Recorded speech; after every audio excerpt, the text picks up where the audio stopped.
Donc, la lecture sur laquelle je vais prêcher est tirée, donc la lecture du jour, deuxième épître de Pierre au chapitre 3. Donc, cette lettre est attribuée à l'apôtre Pierre. En fait, elle a été écrite par un de ses disciples dans les années 100-120 après Jésus-Christ.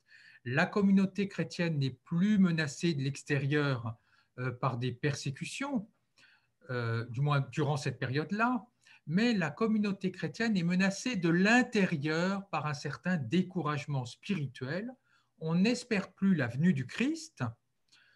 Donc du coup, on se dit, bah, si le Christ ne va pas revenir, bah, à quoi bon on peut vivre n'importe comment, en fait. Et donc là, Pierre dit, enfin en tout cas l'auteur de cette épître dit la chose suivante. Bien-aimés, il est une chose qui ne doit pas vous échapper. Pour le Seigneur, un jour est comme 1000 ans, et 1000 ans sont comme un jour. Le Seigneur ne tarde pas à tenir sa promesse, alors que certains prétendent qu'il a du retard. Au contraire, il prend patience envers vous, car il ne veut pas en laisser quelques-uns se perdre, mais il veut que tous parviennent à la conversion. Cependant, le jour du Seigneur viendra comme un voleur. Alors les cieux disparaîtront avec fracas, les éléments seront embrasés et dissous. La terre, avec tout ce qu'on a fait ici-bas, ne pourra y échapper.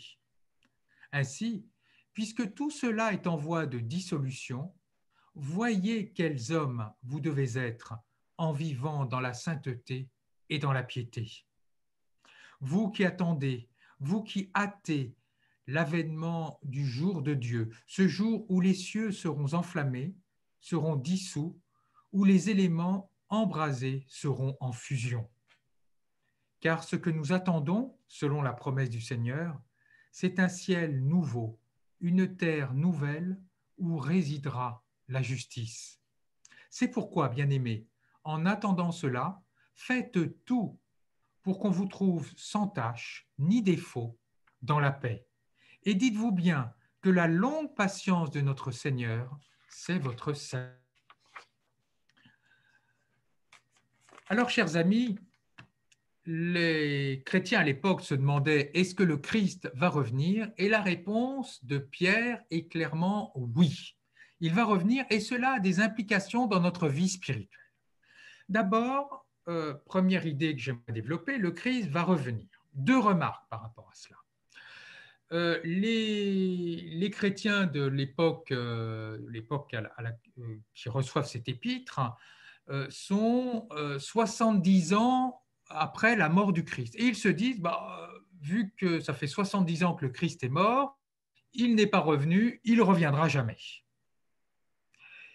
Et là, Pierre répond la chose suivante. Il dit, mais attendez, pour Dieu, 1000 ans, c'est comme un jour, c'est un claquement de doigts. En fait, le temps de Dieu, le temps selon Dieu, la conception du temps selon Dieu et votre conception sont totalement différentes. Et cela m'a fait penser à une phrase de Michel Serres, le philosophe. Je vous la cite. De mémoire de rose, nul n'a jamais vu vieillir un jardinier. De mémoire de jardinier, nul n'a jamais vu vieillir une montagne. Et de mémoire de volcan, nul n'a jamais vu vieillir une étoile. Ben oui, une rose, ça vit quelques semaines, et sa conception du temps, si du moins elle en avait une conception du temps, ce ne serait pas celle d'un jardinier qui peut vivre 80 ou 100 ans. Et le jardinier, sa conception du temps n'est pas la même qu'une montagne qui vit des siècles et des siècles. Et une montagne, ça n'a pas la même conception du temps, si elle en avait une, que celle d'une étoile qui vit des millions d'années. En fait, la conception du temps de Dieu et notre conception n'ont rien à voir. Donc en fait, que Dieu ne vienne pas au bout de 70 ans, et même qu'il ne vienne pas au bout de 2000 ans, cela ne veut pas dire qu'il ne tient pas sa promesse, cela ne veut pas dire qu'il ne va pas revenir, mais simplement que sa conception du temps est différente. Alors, il va revenir, ça c'est l'affirmation de Pierre, sous quelle forme et comment, on ne le sait pas. Il va venir comme un voleur, c'est-à-dire au moment où on s'y attend le moins, et du moins, de toute façon, il viendra à notre rencontre à l'heure de notre mort. Et Pierre va utiliser les conceptions qu'on avait de l'époque de la fin du monde. Parce qu'il dit, le jour où Dieu viendra, le monde va complètement s'écrouler. Et alors, à l'époque, on pensait que le monde serait totalement à la fin, enfin, que la fin du monde adviendrait par une pluie de feu, c'est-à-dire le monde serait détruit par le feu, par une avalanche de feu, et ça en 3 étapes. D'abord, le ciel serait détruit, puis ce qu'il y a entre le ciel et la terre, puis la terre. Alors, qu'est-ce que nous pouvons retenir de cela pour nous? D'abord, dans notre existence, tout passe. Le monde sera détruit, notre monde, notre existence est finalement très éphémère. Et la crise du Covid que nous traversons nous le rappelle. La vie est éphémère. Nous le voyons bien, il y a eu plus de 50 000 morts en l'espace de quelques mois. C'est 50 000 morts de trop. Et si nous avions traversé la peste noire, comme au Moyen Âge, ce ne serait pas 50 000 morts qu'il y aurait eu en France, mais entre 20 et 30 millions. Donc, vous voyez, les pandémies, les épidémies nous font prendre conscience vraiment de la fragilité de notre vie. Et puis aussi de la fragilité de nos structures. Nous voyons là que la pandémie de la Covid est en train de énormément fragiliser notre économie. Donc, rien n'est stable dans ce que nous vivons et dans notre monde. Rien n'est stable. Et la question que nous pouvons nous poser, c'est est-ce qu'il y a au-delà de notre monde quelque chose de stable? Et là, la réponse de Pierre est oui. Les stoïciens pensaient que le monde serait détruit par le feu, comme je vous l'ai dit, et qu'il renaîtrait après à l'identique. Le monde est détruit par le feu, puis il renaît à l'identique, puis il est redétruit, puis il naît à l'identique. Un petit peu comme les saisons. L'hiver détruit en quelque sorte la nature, puis elle renaît à l'identique au printemps. Et puis à nouveau, en hiver, elle est en sommeil, puis elle renaît à nouveau au printemps. Eh bien, pour Pierre, ce n'est pas du tout le cas. Ce n'est pas un monde identique qui va renaître, ce sont des cieux nouveaux et une terre nouvelle. Et là, il fait allusion à Ésaïe que nous avons lu. Alors que notre monde est marqué par la guerre, est marqué par le conflit, et c'est ce que nous vivons actuellement dans un monde très marqué par la guerre, même en Occident, nous sommes hélas menacés par le terrorisme. Ésaïe, Pierre, nous promet un monde de paix, alors que notre monde est marqué en grande partie par la tristesse.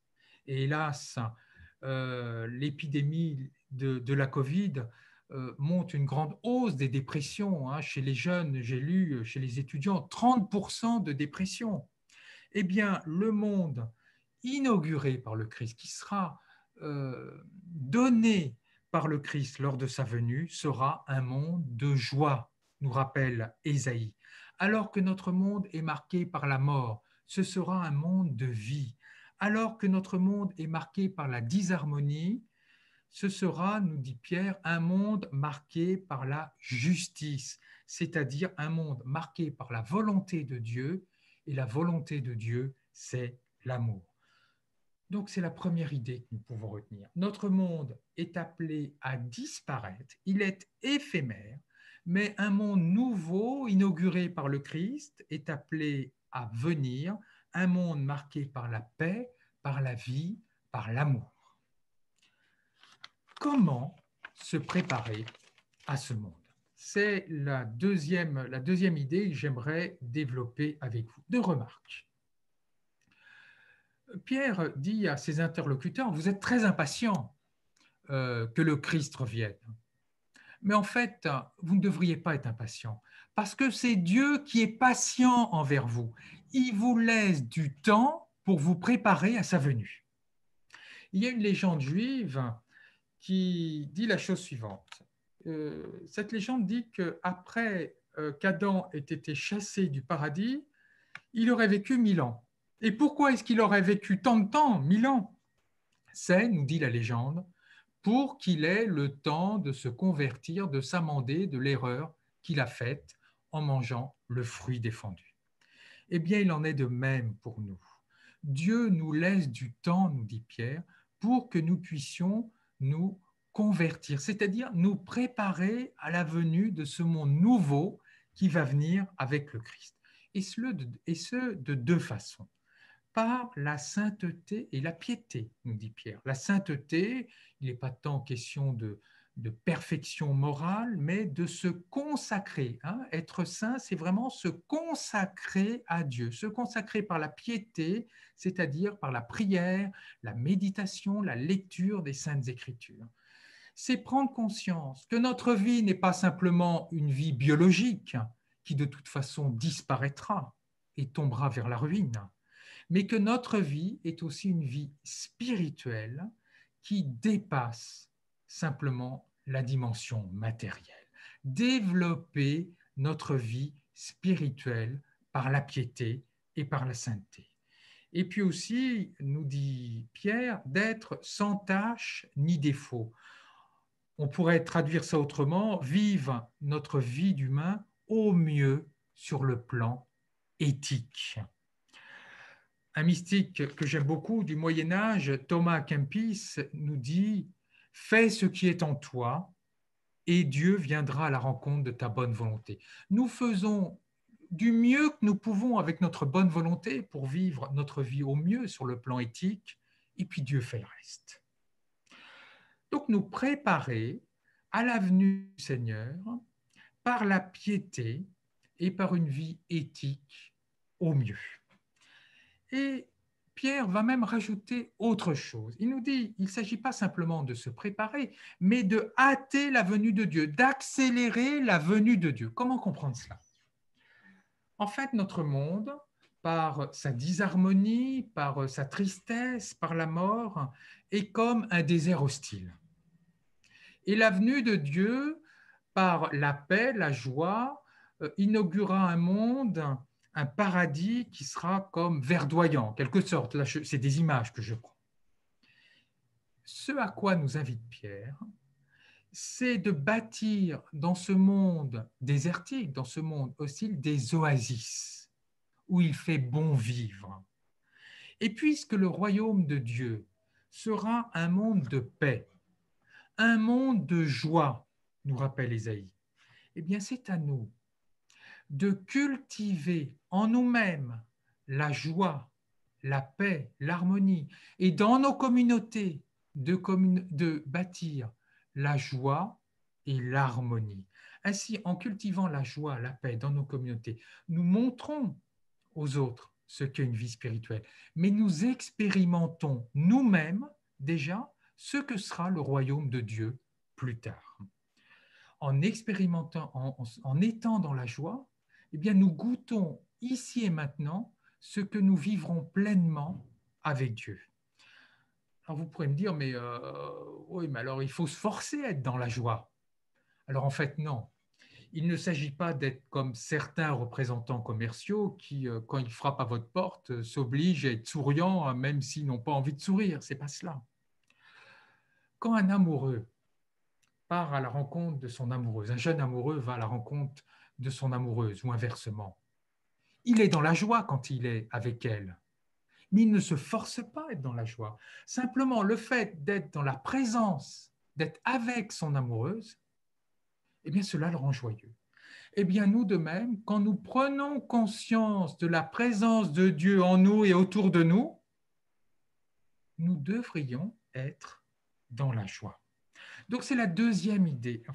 La deuxième remarque par rapport à la préparation, c'est que nous pouvons expérimenter, hâter la venue du royaume de Dieu en goûtant la joie de la présence de Dieu.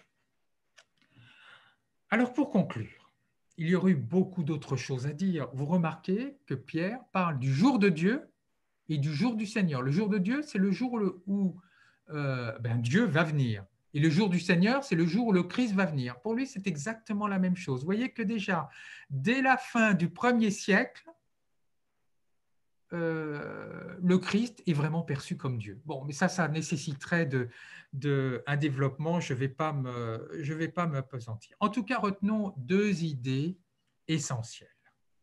Tout d'abord, notre monde est appelé à disparaître pour laisser la place, lors de la venue du Christ, à un monde nouveau, un monde de vie, de paix et d'amour. Deuxièmement, nous pouvons nous y préparer par la piété et par une vie éthique le plus droit possible. Et aussi, nous pouvons expérimenter, goûter ce monde futur en étant dans la joie du Christ. Alors, chers amis, je vous propose vraiment de vivre cette belle prière du mystique hollandais Thomas à Kempis du Moyen Âge qui résume vraiment tout ce que j'ai pu dire. Je cite, « Toi présent, Seigneur, à coup sûr, tout est plein de joie, mais toi absent, tout est plein d'ennui. Tu calmes le cœur et tu donnes une grande paix en même temps qu'une allégresse de fête. » Amen.